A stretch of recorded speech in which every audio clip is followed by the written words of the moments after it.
It is conference tournament season. Yes, today, Monday, March 26th, is the start of conference tournament basketball with the Atlantic Sun.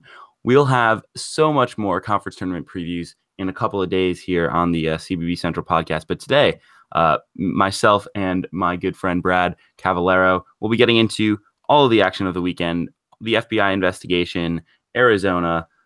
It should be a really fun one. Brad, how you doing today, man?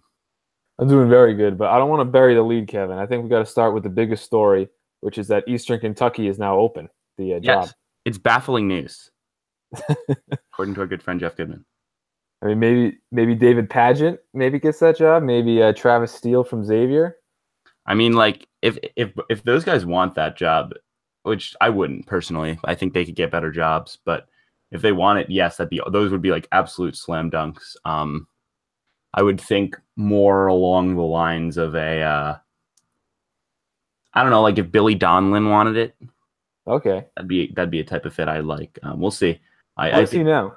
He's actually a Northwestern assistant right now. He bounced around a little bit after he left, I think, Wright State. He went to Michigan for a year as an assistant. Now he's an assistant at Northwestern. Well, we just gave the biggest story of the day way too much time. I think we should actually get into the big story, which is the FBI.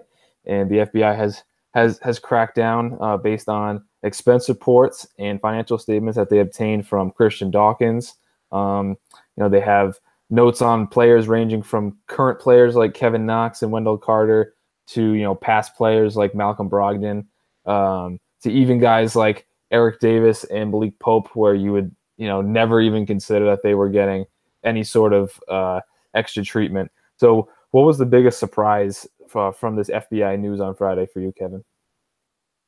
I mean, it's really tough because I think the best way to put it, and I mentioned this to Tony on the podcast last night, was I texted a coach after the Ayton and Sean Miller situation came out, and I said, this is unbelievable stuff going down in college basketball right now. And he said, I would call it believable. And I just thought it was a really funny little line that kind of summarizes the whole situation in that, obviously we want to not feel like this is all happening, but at the same time, we have to recognize that it is. I think obviously it was a bit surprising to see some of the names like Fred VanVleet and Malcolm Brogdon on that list and Jaron Blossom game.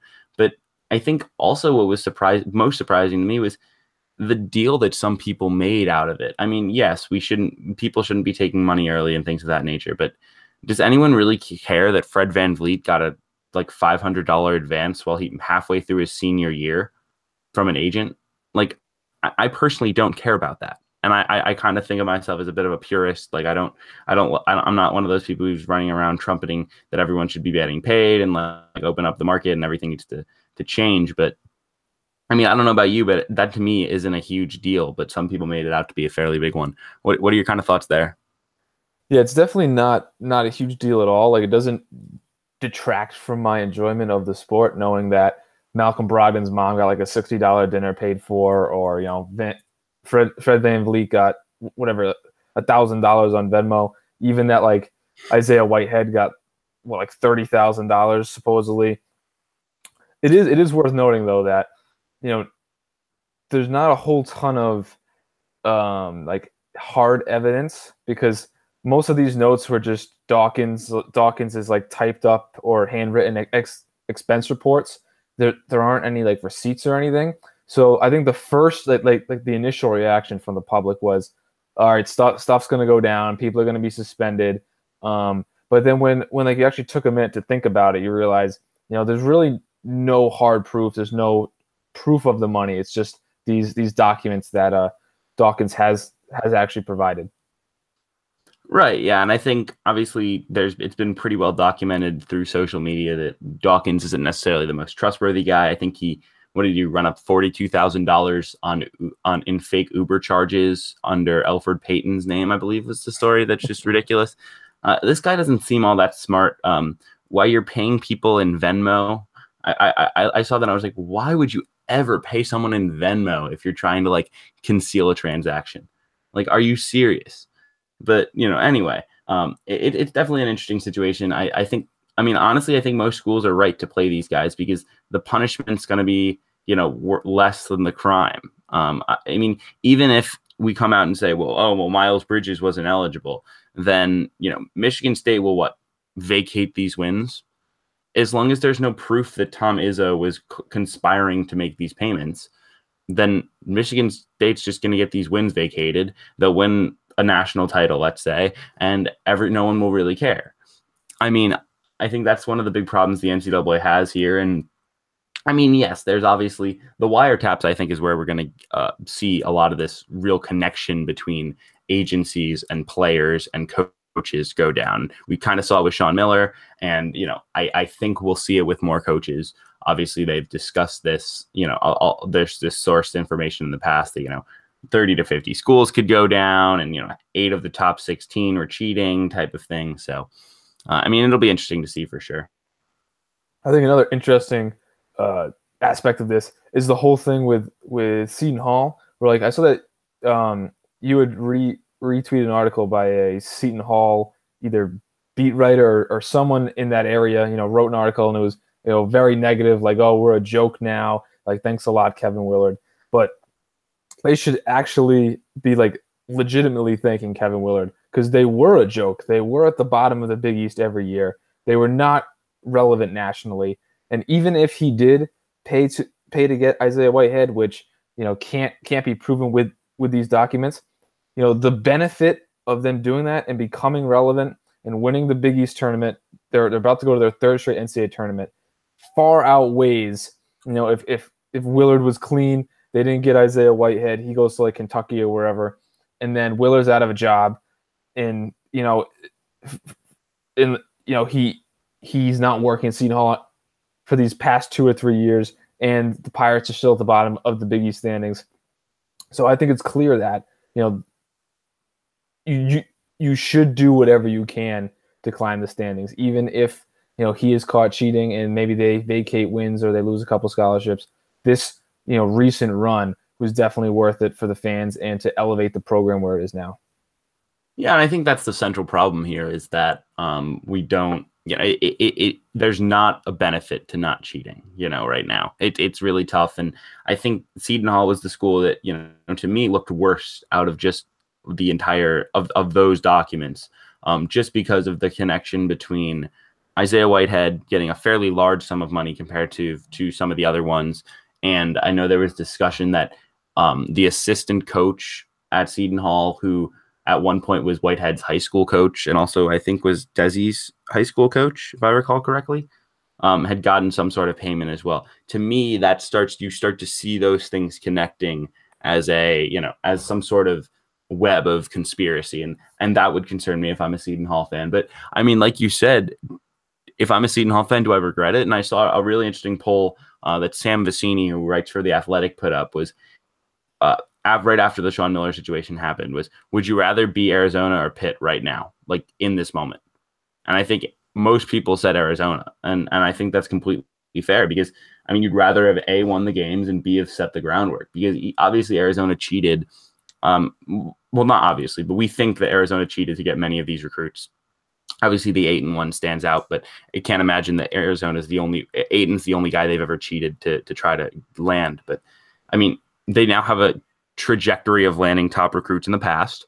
They now have won, and Pittsburgh sitting here at the worst team in Power 5 basketball.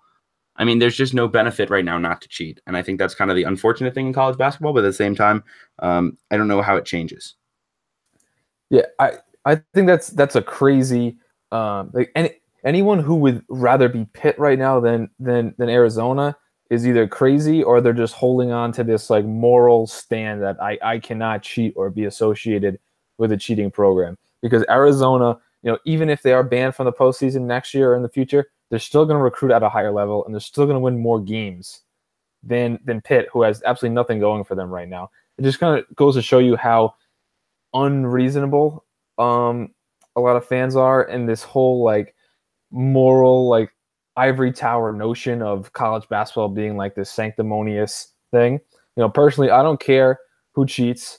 I don't care who takes money, if the money's legal or not, as long as this is entertaining and the games are entertaining and the games have stakes and they're intense and the NCAA tournament is fun. That's really all I care about. And I think from an outside third party like a fan is, I don't know why you would want anything more. Yeah, I thought it was funny. One of the things I always enjoy doing, especially after some like big news story in college basketball, is just hop on some fan forums of affected teams and just see the absolute massacres that go on there. Those things are complete comedy. So I propped on an Arizona one real quick just to look around right after the situation, and they're like, "This is a disgrace. How could we have ever let this happen? What is going on? Miller needs to be gone." And I was just like, "Do you really regret it? Like." Arizona is not a blue blood, but they've acted like it for about 8 years since Sean Miller's really gotten this thing rolling. I mean, he's done such a great job there, and I think right now we're kind of coming to a tipping point here. I've kind of touched on it a few times, whether it's on Twitter with coaches, with other podcasts, and it's just I think we've gotten to a point where the status quo we can't return to the status quo right now. I don't know what the solution is. I think it's probably somewhat of the profit off your own likeness. If you're players can profit off their own likeness. I think that's probably the line, and it's not as clean cut and easy as I think a lot of people think it is. But at the same time, like we just can't return to this right now because I mean the sport's dirty. I don't see it getting cleaner, and it's certainly a tough situation. Yeah, the one problem I see with the Olympic model that's being thrown around is so I'm not a lawyer, but I would assume that there'd be huge Title IX ramifications with that, where men's basketball makes so much more money than women's basketball, but because they do the same thing and they participate the same amount of hours, I don't think that the men can be getting paid and the women can't. I think that's like the whole basis of Title IX. And because it's a university, it's not like the Olympics where, well, I mean, I guess that there are equal men and women in the Olympics. I don't know if the compensation is greater for men. I think it was like there was a whole big thing with like the Olympic soccer teams, like the men's team was making more, but I would assume that to be huge Title IX implications. And in terms of Arizona and Sean Miller, I think, Arizona has to be considered one of the. I usually use three schools where if you're even a 4-star recruit, I would say don't go, and that's Duke, Kentucky, and Arizona, where you could be the 28th best player in the country, but you could legitimately be recruited over by a one and done top 5 pick at any time. So you see guys like Jordan Tucker, who had an option to go to Syracuse and play a lot of minutes, chooses to go to Duke, and even though he was like a top 50 player, got absolutely no playing time and ended up transferring after half a year.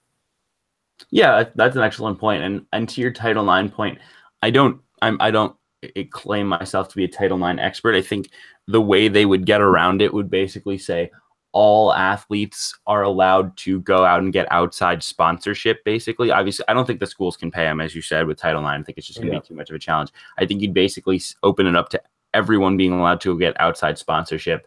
And then obviously, with the exception of maybe a couple of women's basketball players and a baseball player or two, or the men's basketball and football teams would be the two that would consistently produce sponsorship. I think the one thing that I, question with that whole model is these schools have massive amounts of money in sponsorships, and how do these players and the schools navigate the conflict of interest between a player's sponsorship and a school sponsorship in terms of all the shoe company money that are in these individual schools? Now, would you allow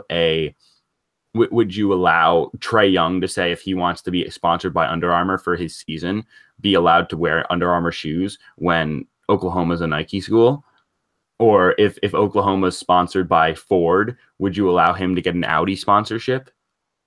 Like I feel like there's these conflicts that are going to come up, and I think that's what makes this such a challenging situation. And the whole system, I think, is going to see an overhaul eventually. But that's an excellent point right there too. And then another thing regarding these valuations that are put on certain programs or players, like you'll see people like Jay Billis saying, an average high major college basketball player is worth like $4 million or something, like 400,000. I don't remember the exact number, but I don't see how you can, derive a fair value that each player has on the program, because so much of the value of a program is based on the brand name itself, and then a lot of it's based on the coach. And I think even more than the current players, a value of a program is based on the past players. Where like I think a guy like Buddy Hield is still valuable to Oklahoma's brand, even though when he's not, on the Oklahoma team anymore. So should he get, paid still? Or like a guy like Chris Dunn at Providence, he's undeniably still a huge part of Providence's brand. Should he still get paid to be part of, Providence's image? Yeah, I think that's an excellent point as well. And I think that's where we kind of run into this big challenge. And I personally don't buy into that each player is worth this amount of money, because each player isn't. Oklahoma basketball, let's say, every player isn't worth $400,000 if you're going to like add it all up and be like, well, this is the number. Well, no, Trae Young is worth huge amounts of that. And then Cam McGusty's worth like a little stipend, and like Jimani McNeese gets a couple $100. I just don't understand how you can sit up there on this pedestal and be like, everyone deserves this. And then it's also just like ridiculous to balance this idea of like everyone's going to get paid the same. And in basketball, it's one thing. I mean, you talk about the football side. I mean, can you imagine all 80 scholarships on the roster, 90 scholarships getting paid the exact same amount? The amount of animosity that would go into that, or if there was a competition for an amount of funds that the school has to give the players, and you'd have this chemistry issue of players fighting for the amount of money they would get extra off the total budget. I just think it's ridiculous, and kids would transfer if they didn't get if their money amount changed. And I think it's just a kind of wacky situation that I don't think it can be solved easily by paying the players without, obviously federal law changes on Title IX, but also just quite a lot of maneuvering in terms of how we pay players. And then another thing too, where these end of bench like scholarship players who add very little, if any, value above replacement. Like for example, like at Northwestern, like a guy like Jordan Ash, like does he add any value, being on the team versus like a random 2-star kid who plays at Chicago State? No, he doesn't. So he's like, I don't know how much it costs a year to go to Northwestern. I know for Providence it was like $56,000 a year. So a normal student's paying $56,000 a year. A scholarship athlete is getting $56,000. So that's already $112,000 in difference between a normal student and a below replacement level college player.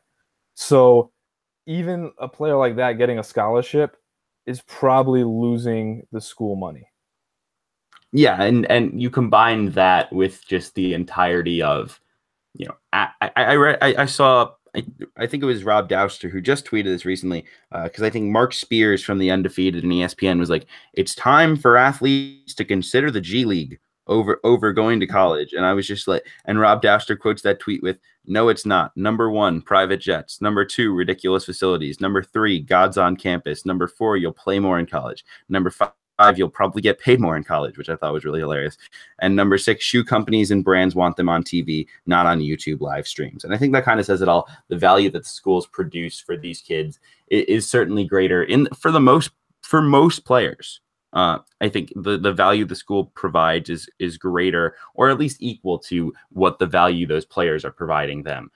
And so obviously there are certain cases. Obviously Trae Young is a great example of this, where he's an absolute star and deserves to be able to profit off of that while he's there. I think Johnny Manziel in football is the guy you look back on and say, this guy should have been able to profit more while he was at Texas A&M and at the top of the spotlight. But at the same time, we have to navigate this system. And I think it's going to take time, and I think we do need change, but it's not as easy as I think a lot of people on Twitter think it is. And I think Gary Parrish from CBS made a great point about all the people that are resisting these kids getting paid, where it's not going to change the sport too much, because the teams that are at the top of the recruiting rankings will still be at the top of the recruiting rankings. Mid majors are already at a disadvantage, and the only way that this puts them, well, not even mid majors, but like teams like from the AAC and the A10 and the maybe the bottom half teams in the ACC and Big East and so forth. The only way that they're at a disadvantage is if kids are going to take the money instead of playing time. Like a kid is just gonna be the 12th man on Duke and like never play just to get his check, as opposed to being, a starter at Wake Forest or something. Yeah, and that's an interesting challenge. I will say I was joking with this with a buddy that the biggest winner of schools getting open reign to pay players would be Grand Canyon, because they could just pull all the money they want. They pretty much have unlimited funds to go out and they would just sign player after player with cash, and it'd be awesome for Grand Canyon. I don't know how it'd be work out. I think you make a great point though with this balance of would kids go to Duke versus Wake Forest, and I think if guys are being paid different amounts for different roles on the team, where I don't know if you were referring to say like Duke everyone gets 100K versus Wake Forest everyone gets 50K, or if it'd be like a situation where Duke could pay Marvin Bagley $1 million and Jordan Goldwire, who's like a scholarship point guard towards the end of their bench, $50,000. Would kids choose, that 50,000? Kids, Wake Forest could pay more for that Jordan Goldwire kid because they think he's more of a player for them long term than Duke does. And I think that's an interesting system. I think it's going to take. As I said, I think it's going to be a huge process to get to where we are. I don't think this is something that happens in the next year or 2 years or even 3 years with how the NCAA works. But I think change is certainly on the horizon.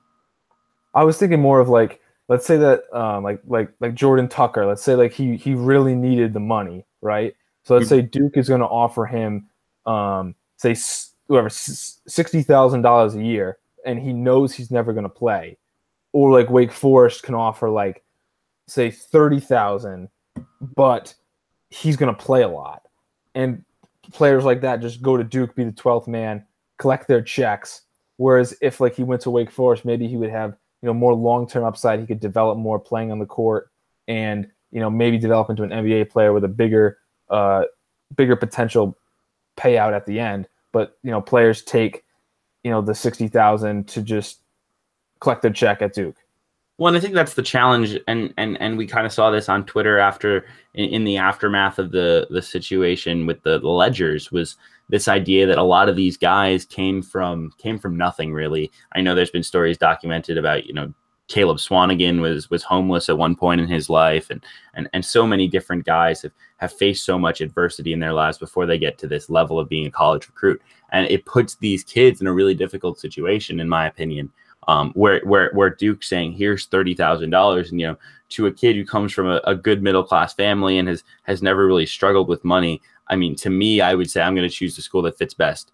But at the same time, a kid who's never seen that type of money before and could get his family some stability for the next 4 years, where in terms of where they're going to live and how they're going to function, is just a huge challenge for me. And it becomes such a challenge because these kids would be basically choosing between their professional development and feeding their family now. Yeah, that's a great point, and that's I think the only place where college basketball could change with paying players. But also at the same time, it would hurt that kid, but then maybe Wake Forest goes and gets a 3-star kid who they like, and then he develops, and they're just as good. So, every decision has so many branching out ramifications, so many like butterfly effect situations that it's impossible to truly see where this is going to go down the line. Yeah, certainly going to be an interesting thing.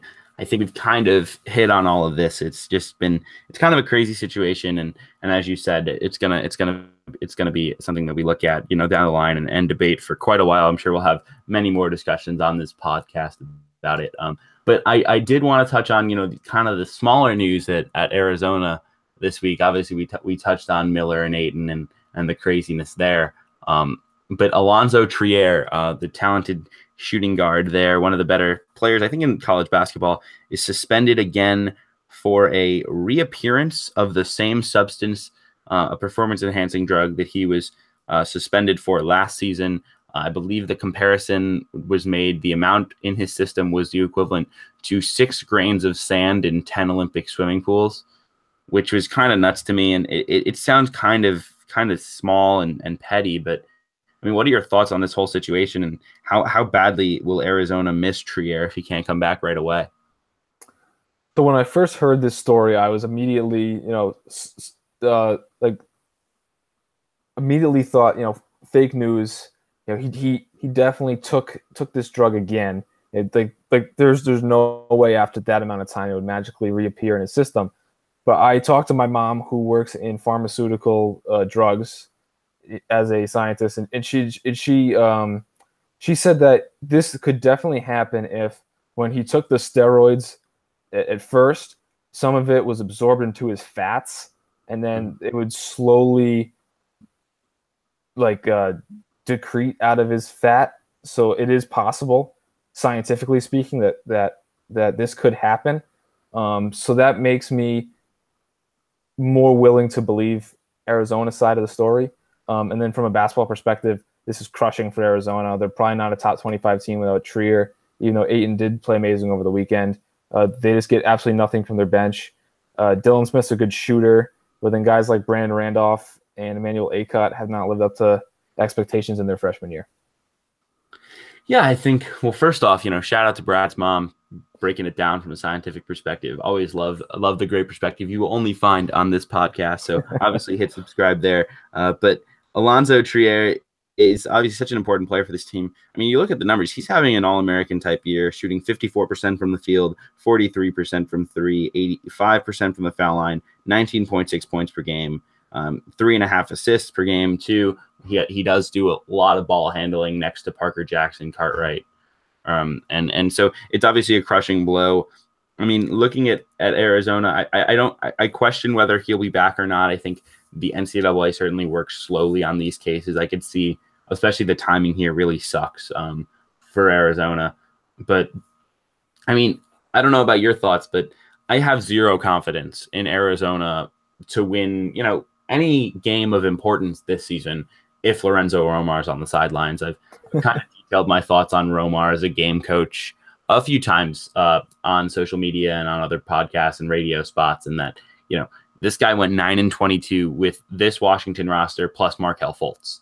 And this Washington roster obviously has fallen off a little bit, but still a good NIT club maybe could sneak into the NCAA tournament with a strong finish here. And I mean, it's just kind of ridiculous to me. I think we've just pretty much proven that Romar is not a good game coach whatsoever. I don't know how much Sean Miller will be around the program if he's kind of on this paid leave situation, how much he'll have input with Lorenzo Romar. It's going to be a challenge, especially if they don't have Trier. Obviously, huge need for Raleigh Alkins to step up, a guy who has had a pretty solid year, averaging about 14 points, 5 rebounds, 3 assists, per game, the Brooklyn native. But he's going to have to step up and just be that number one scorer, which he hasn't really done in his career so far. So it'll be interesting to see for sure. Yeah.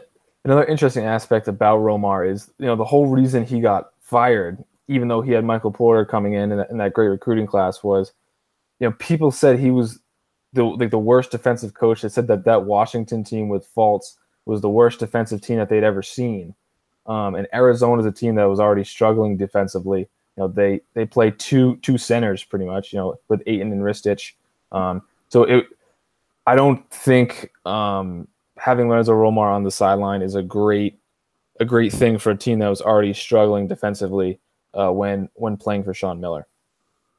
Yeah, it's quite the challenge. And as you mentioned, I've always kind of ran into this problem where people are like, well, keep the coach because he's got these recruits coming in. And Lorenzo Romar really tried to test that theory by having the number one player in the country coming in while also having one of the worst seasons of any Power 5 team. And he kind of lost that battle after kind of sticking around a few times by having those recruits. And I've never been someone who suggested that, bring in recruits and you can win, because these guys had recruits before and they didn't win. So what changed? And so from that perspective, I just don't have a ton of belief in Romar as a game coach. I don't know how he puts the pieces together. As you kind of said, Dylan Smith, Brandon Randolph, those guys are guys who are solid players. I remember Smith at UNC Asheville, and I thought he was a really solid player.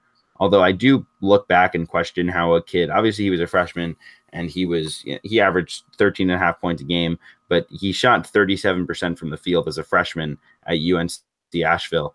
So why did Arizona want this kid? And why did he want Arizona when he could have gone to a lot of places and been more of a star right away? I kind of question that transfer there, but that's kind of a rant on my end. But yeah, they're going to need those guys to step up on the scoring front until Alkins, unless Alkins can go nuts, because Trier is such a valuable piece for this team. And I think they're going to have to kind of fundamentally change the way they run the offense into totally through DeAndre Ayton. Obviously, he has pretty good floor vision. Not a guy who racks up a ton of assists, but I think a guy who has so much gravity on the floor because of how physical and how impossible it is to match him up one-on-one. So I think you have to play through him as much as possible if you're Arizona until you get some pieces back. Yeah, because their point guard Parker Jackson Cartwright, he's having a solid year statistically, but he's just not the answer. He's very small. You know, he's kind of one dimensional. He's kind of like a Tum Tum Nairn type of guy from Michigan State. I don't think he's quite the defender that Nairn is, and he's a better shooter than Nairn. But that same kind of idea where he's on the court for his leadership and his intangibles more so than his play. And then one last thing on Arizona, you know, maybe Miller comes back this year. I know that some people have been poking holes into the timeline from the ESPN report from the wiretap with Miller and Christian Dawkins. So if the timeline is wrong and there is this proof that, you know, there was something wrong with that story, with that claim, you know, maybe we do see Miller on the sideline. Because when that news first broke, I had assumed that Arizona would be done and that maybe the Pac-12 would even be a one bid league. But now it looks like, you know, the Wildcats will be fine in terms of the end of the season.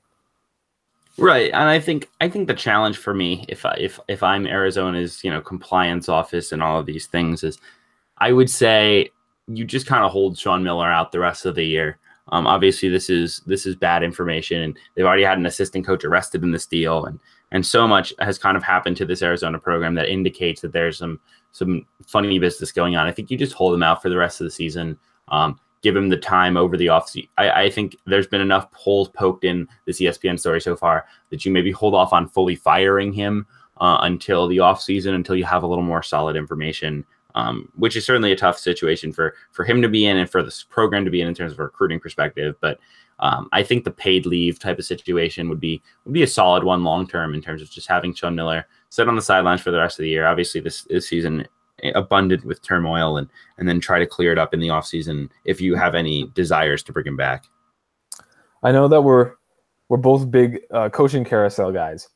So let's say that Arizona, you know, has to fire Miller and they have a postseason ban for next year. Who do you think that Arizona could or should get as their next head coach? Yeah, that's kind of been the question.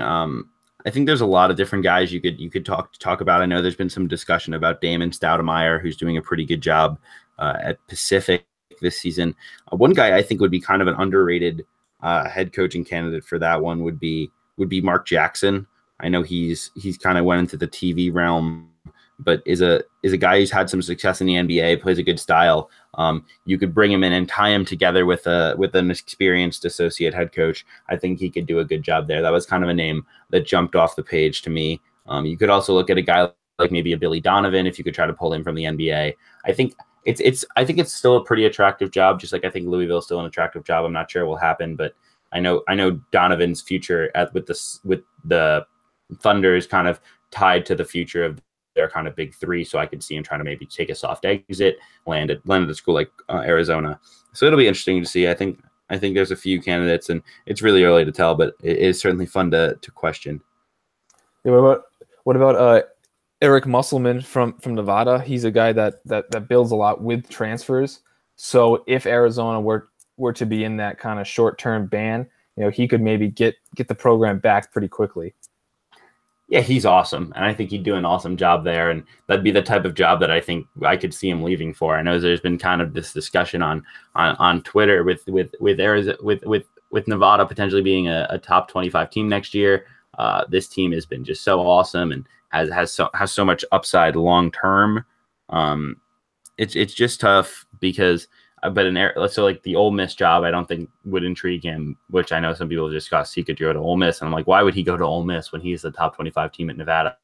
But I think Arizona is the type of job that would pique his interest, and I think Arizona is the type of school that would love to have Eric Musselman. He's a really good coach and a really good guy, and does things the right way. Yeah, I would definitely agree with that, especially with the Ole Miss. I was very, very surprised to see his name linked to Ole Miss, at least in the premature speculation department. I see guys with more Southern ties like Kermit Davis or Steve Forbes from Eastern Tennessee being better and more expected fits there. Yeah, me as well. Although Musselman does have some Southern ties. I know he worked at LSU a little bit. So I guess it's possible, but I just don't see how Ole Miss. I know we discussed it on a previous podcast that it is probably one of the bottom 3 to 4 SEC jobs. So why are you leaving? I think he'll have better options the more he wins at Nevada, and I think he's going to win an NCAA tournament game this year. So I mean, we'll see what happens, and he's going to have Martins back and Jordan Caroline back and some good recruits coming in. I know they're still in the mix for Jordan Brown as a 5-star. I don't think they'll land him eventually. So it'll be interesting to watch for sure. It was also very interesting to see that article from Yahoo, I think last night, that was talking about how the NCAA is investigating Will Wade, but it didn't give any, concrete charges or examples. It seemed like Yahoo was just kind of riding high on their page view explosion and wanted to, get another rumor out there. It was very strange to see. It was kind of just like publicizing something that you would think would be more of one of those, worst kept secret things. Yeah, I mean, I didn't necessarily have a problem with the reporting side. I know there's been a lot of criticism of both ESPN and Yahoo for how they've kind of reported both of these stories. I mean, having the scoop that a school is currently under investigation from the NCAA for recruiting practices, I mean, is reasonable to report. I mean, that said, there's certainly no smoking gun. I mean, you read the quote, it says, the NCAA scrutiny of Wade began not long after his hire at LSU in March, but the inquiry is stalled because of a lack of the on-the-record specifics about Wade's recruiting. NCAA's information gathered has covered part of his time at VCU. His early recruiting activity prompted the enforcement interest at LSU, according to a source. So, I mean, from that perspective, it's just kind of like, well, look at LSU landing all these recruits. We should probably look into it. And I think this kind of demonstrates the entire problem that the NCAA has right now is they have no subpoena power. They have no power to tap phones or do anything like that the FBI has done. And so from that perspective, they're like, oh, look, LSU's getting all these recruits. They might be cheating. And like, would it surprise me if Will Wade's, quote, giving the bag? I don't think it would surprise me. I think he could absolutely be cheating. And at this point, I think the amount of recruits he's landing, it's been quite impressive for sure. They have a number 3 class in the country.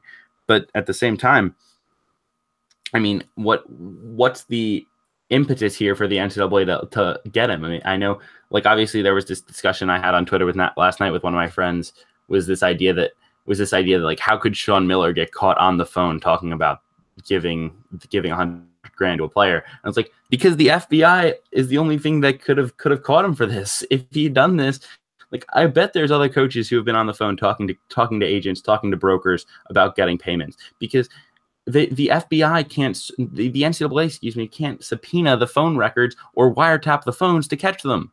Like, it's absolute insanity. And so it's so hard to catch coaches. And in my opinion, you have to be stupid to get caught.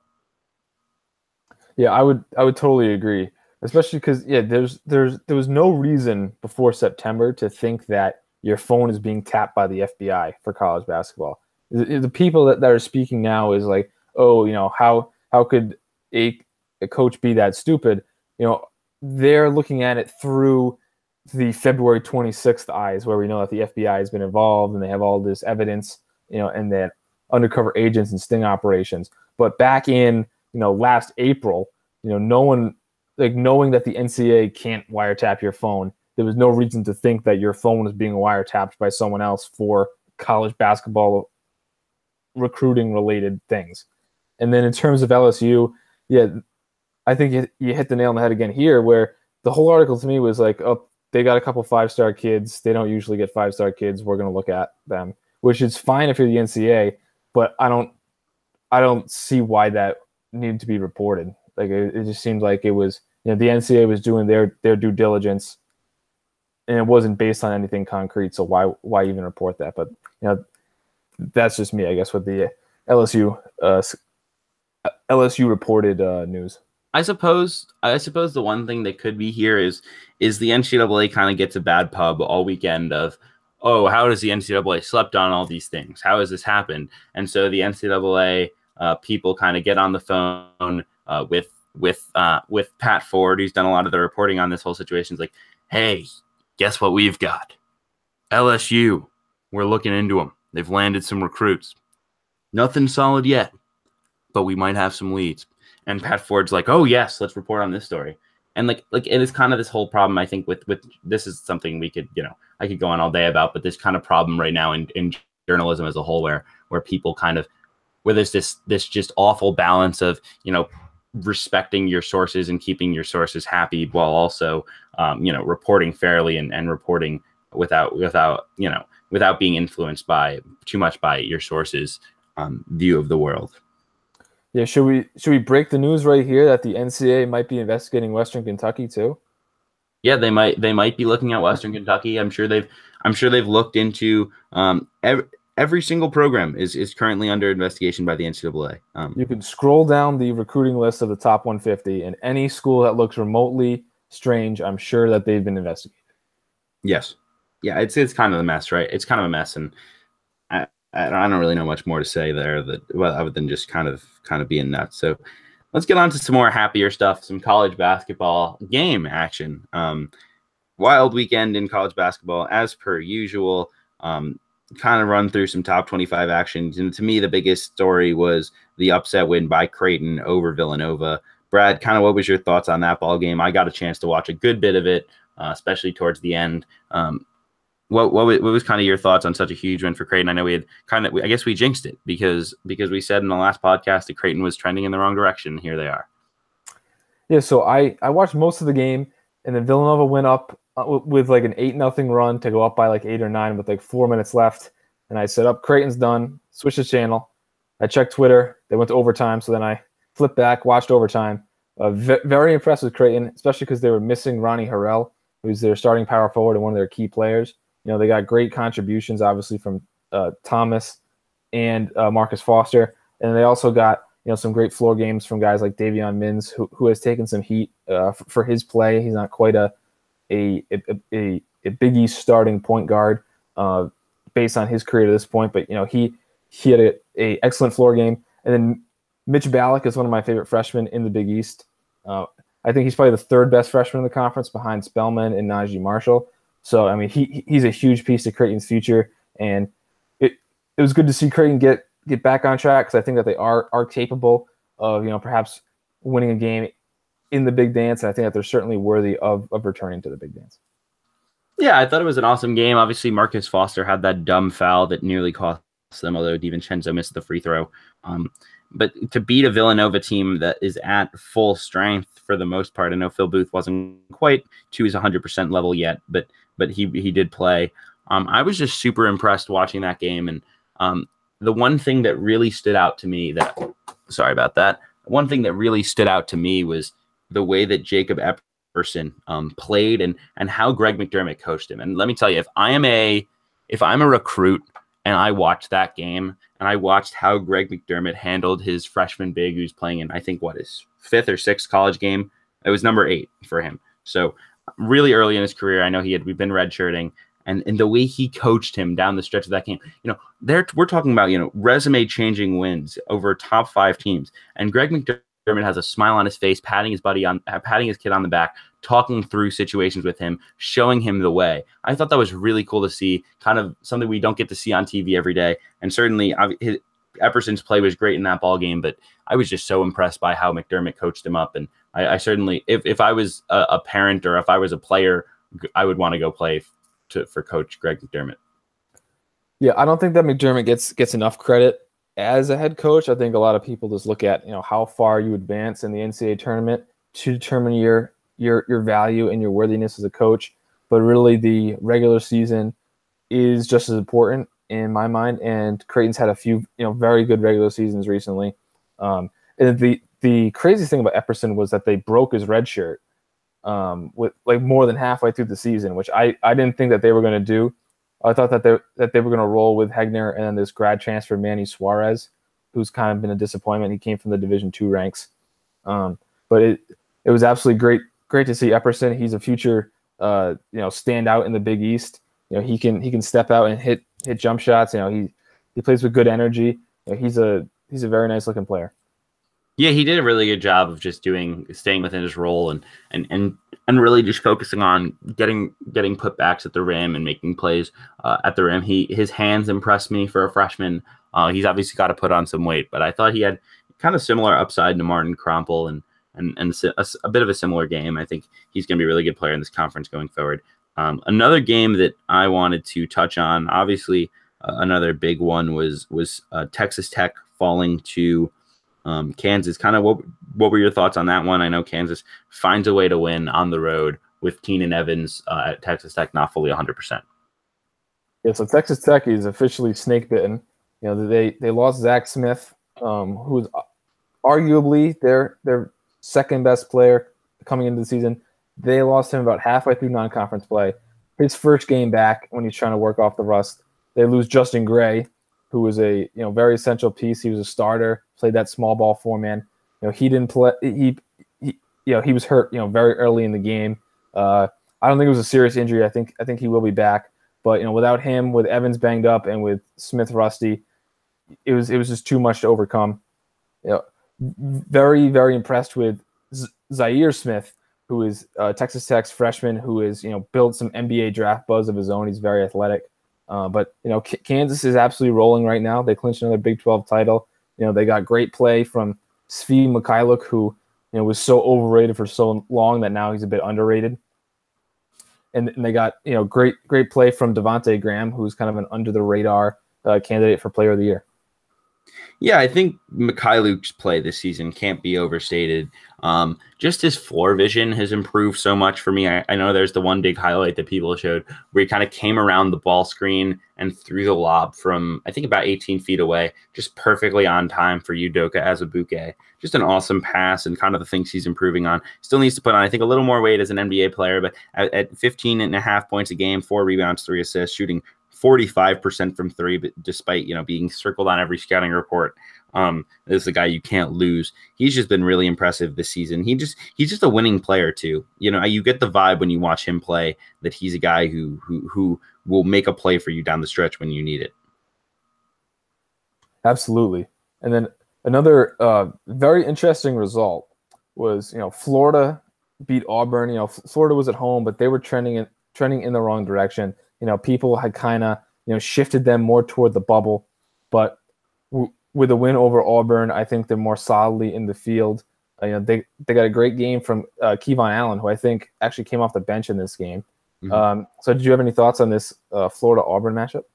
Yeah, I think the Allen kind of heating back up was a huge takeaway for me. He was a guy who came in with SEC Player of the Year buzz, has really struggled this season, only to 11 points a game, shot only 37% from the field. So for him to explode in a big upset win like that is certainly huge for him and huge for this Florida team going forward. I think when that offense is clicking, they're so tough because Chris Chiozza is just an elite creator off the bounce and such a good passer to get his friends involved on offense. Jalen Hudson's one of the better tough shot makers, I think, in college basketball. And obviously Allen is so talented. I think this is still a flawed team, but certainly a huge win there. Auburn this Auburn team, Chuma Okeke continues to impress me since Anthony McLemore went out. But this team is not very deep. They need guys every game. They need a big performance from Jared Harper and Bryce Brown. Those guys were combined just for 14 points in this ball game. So despite a big game from Heron and a big game from OKK, the Tigers fall. And this is kind of like the main challenge with me with this Auburn team is, on one hand, I think they could make a really deep run, but at the same time, the margin for error is not large.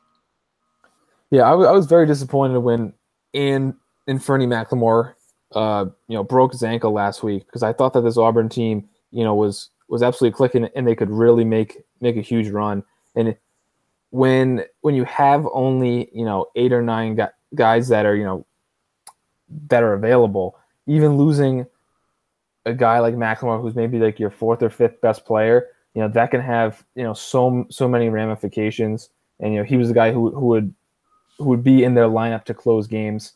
So it shifts everything. It shifts the whole rotation. It shifts how your team was playing.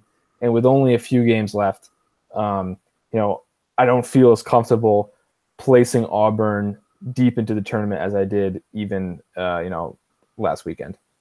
Yeah, I think the SEC tournament will be a pretty good indicator there. We can kind of see how they handle not only being on short rest, but playing back-to-back games, and how Bruce Pearl handles the game plan and minute management. So that'll be an interesting one. The other team that we have not touched on this podcast is the only perfect team in Power Conference basketball, the Pitt Panthers. A riveting game against Virginia in which they scored a touchdown in the first half. 7-point first half for Pittsburgh. They fall to 8-22 on the year, drop 66-37 in a game that wasn't even that close to Virginia at home. I believe the student section at Pitt was chanting "Fire Stallings." That's never good for a coach. How big of a dumpster fire is Pitt basketball right now?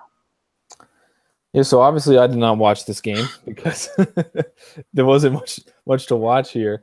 But Pitt is absolutely a dumpster fire. Looking at their box score right now, shot 24% from the field. Their starters combined to make two baskets. It just can't be overstated how much this Pitt team just needs to change. There's just nothing going. Like there's no real building blocks. I know the guy Parker Stewart was a fairly highly rated recruit. Malik Ellison sitting out. He's a solid player, but none of these guys are going to make the difference between even 14th and 15th place. Kind of similar to where DePaul was, where DePaul improved their team so much from last year, but it just didn't make a difference because they're still so much worse than the teams in the middle.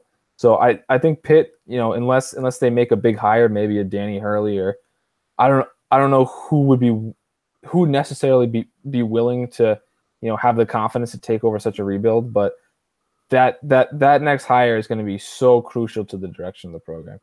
Yeah, I kind of think that Pitt needs to make a change this year just because you need some of that momentum to change. If nothing else, you bring in a new coach and a bunch of the roster transfers because for a number of reasons. I think the coach gets a chance to kind of get his own players in and start from scratch. And I think, from a certain perspective, this job is attractive because it's such a clean slate.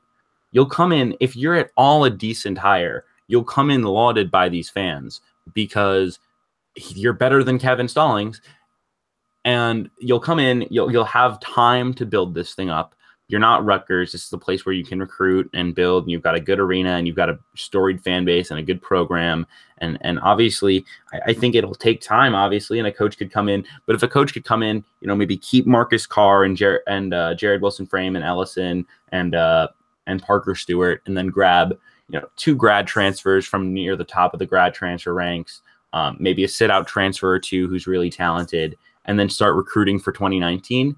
I mean, you can start to maybe have a vision and have something to get behind. Right now, if Kevin Stallings had a vision for this program that people could get behind, I think you can live with this season. Like even with Boston College last year, you at least were like, okay, we have Kai Bowman, we have Jerome Robinson. We just need to develop like 3 more players into like starting level ACC players, and we can go to the NCAA tournament. And they got like 2 of those this year, and they've got 2 recruits coming next year who will do that. And so they're like an NCAA tournament team in 2019. I would think, if I'm a Boston College fan, that's my thought process. With Pitt, like there's no process to which Kevin Stallings makes this a winner. Like I think they need to move on. It's kind of nuts. I read an article on ESPN maybe like a month ago about Pitt and Kevin Stallings, and Stallings was quoted as saying, "We wanted to build this the right way," which I think in his mind like wasn't trying to like get transfers. Mm-hmm. He was going to do it with like 4-year players, which to say that that's the right way, and then be 8-22 and 0-17 in the conference is kind of short-sighted. Because I mean, there's there's nothing wrong with taking transfers, especially when you need to rebuild. I don't know why he thought he was going to be able to like take his time with this rebuild. This isn't like a Rutgers or where as long as you're showing progress, it's okay. Pitt has expectations, and for him to just think that he was going to be able to take his time and take guys who weren't ACC caliber for some reason, I just don't get it. Yeah, I saw another article from Pitt that was like per a source. Stallings is looking for is hot on the trail of 2 players that are not from high schools for next season. I was like, is this like sourcing that he's poaching players, or is he looking at JUCOs? Like I like for a second there, I was like, is this like sourced information that Kevin Stallings is trying to poach players? Because it wouldn't surprise me. I think Kevin Stallings is probably like a decent guy in terms of like following the rules. I just think he's like kind of a jerk and like also not a good coach. And like it's just a mess. I feel bad for Pitt because their current AD is not the one who put them into this mess. So it's not like they can just clean house. Their current AD came into this situation, now has to deal with an albatross contract on a terrible head coach, a program that is losing fans by the minute. And I think one of the more underrated things to deal with is Duquesne has Keith Dambrot, who's doing a great job there. Obviously, they've hit a bit of a rough patch lately, but certainly a program on the rise. They're doing arena renovations out at Duquesne. They've got talent coming in next year in the transfer market that will certainly help this team. If they become, an upper echelon A10 team, I think Pitt needs to move fast because Pitt could start losing fans. And obviously, Pitt's still the number 1 show in town, but you can't start losing to Duquesne on a regular basis if you're Pitt basketball. No, absolutely not. And I think that's a great point on Duquesne, where they not only won more games than they were expected to this year, but they also have like tangible evidence that progress is being made. They should have a very talented team next year. I'm just looking up who.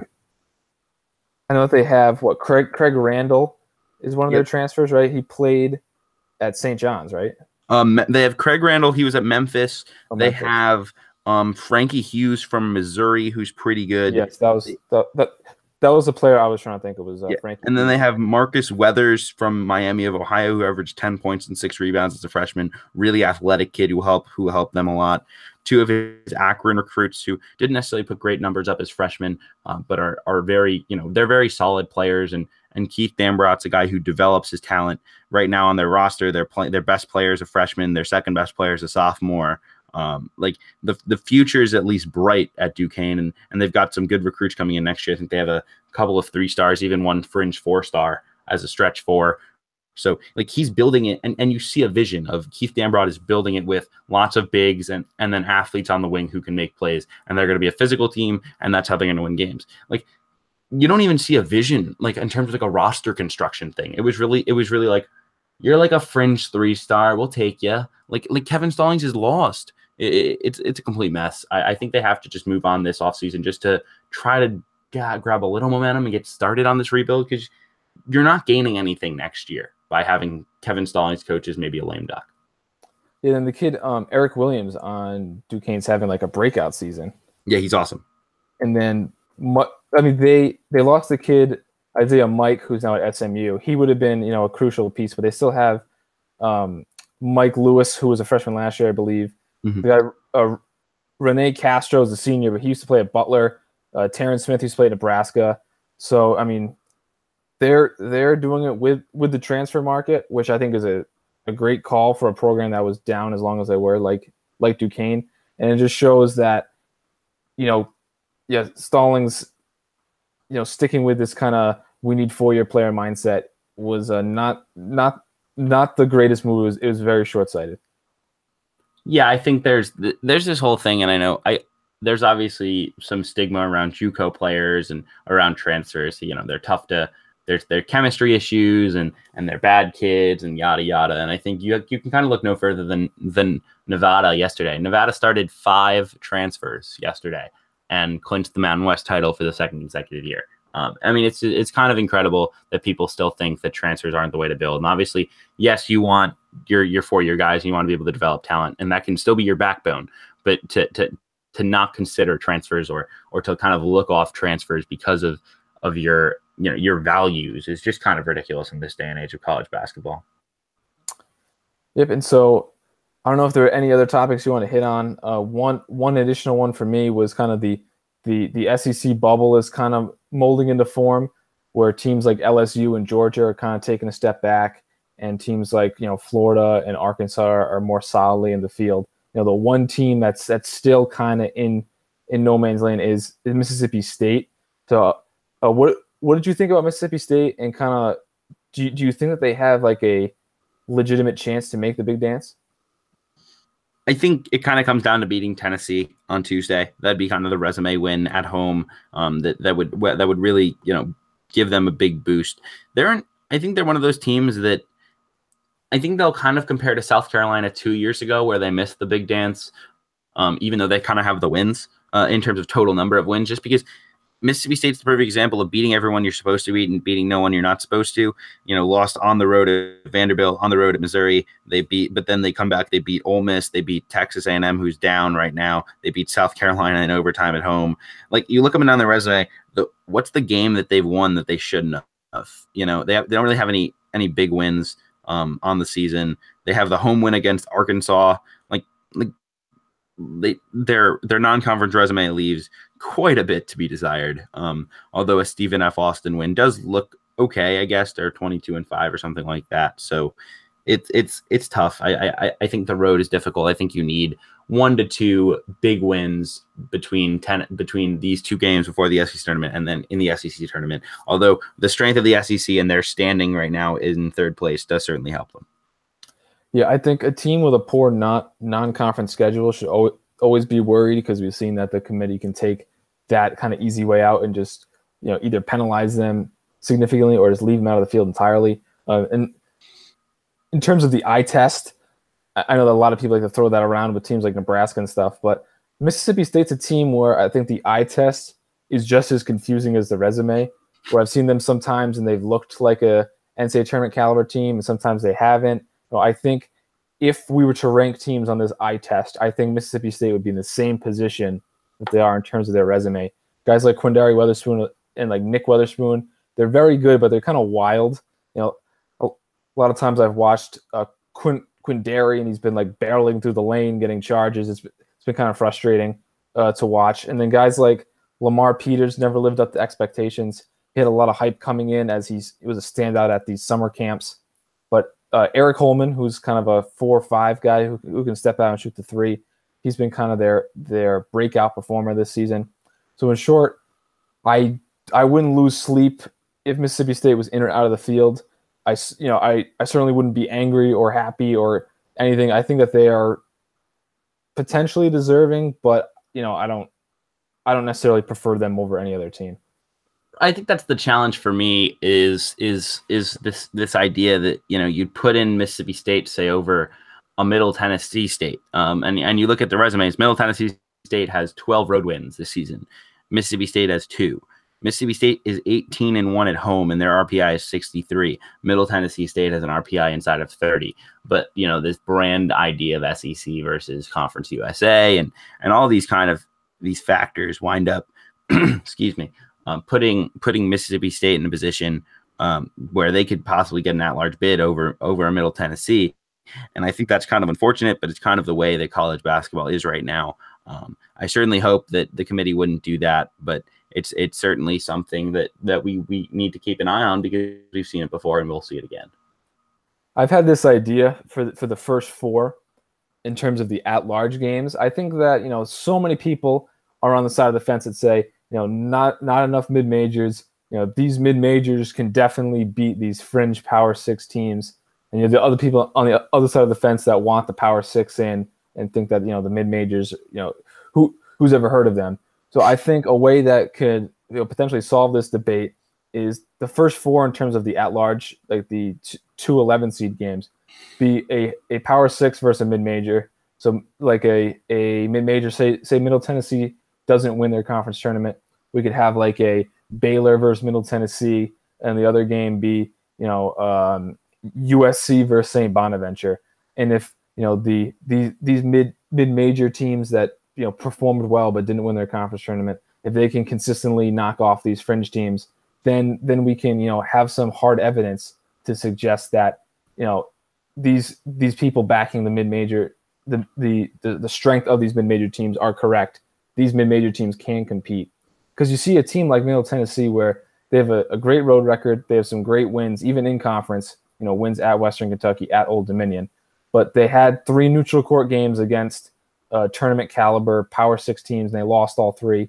Auburn's a very good team. There's no shame losing to Auburn.